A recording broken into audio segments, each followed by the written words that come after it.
Peggy 3.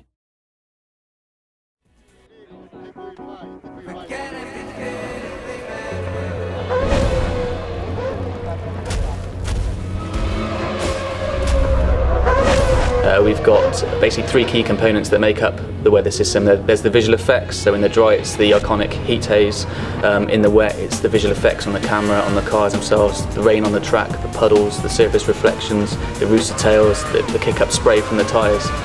The second aspect is how those visual effects tie into the track simulation. The third part of the weather system is actually the effect it has on the gameplay.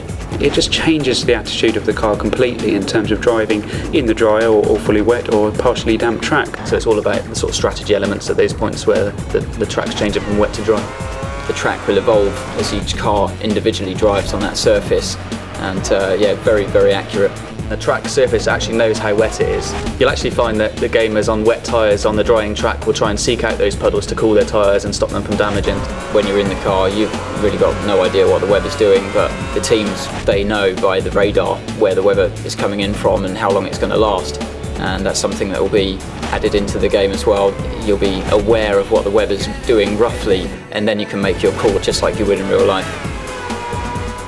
The weather system is set up to be completely dynamic for career. It changes over time.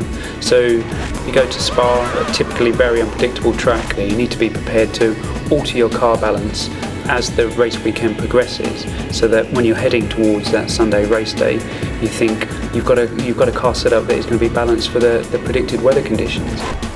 Players can be going along outside the points and maybe they make a gamble, the clouds come in, the sky's darken, and maybe you preempt that the rain's going to come there and you change your tyres early, and the player choice is going to be critical at those stages. It brings that new element of launching a multiplayer game with Monaco in a heavy downpour, Monaco in the sun, or Monaco when the rain just starts coming down. I prefer to play those kind of scenarios rather than switching tracks into reverse or playing point to point. It's about making the game that I've always wanted to play.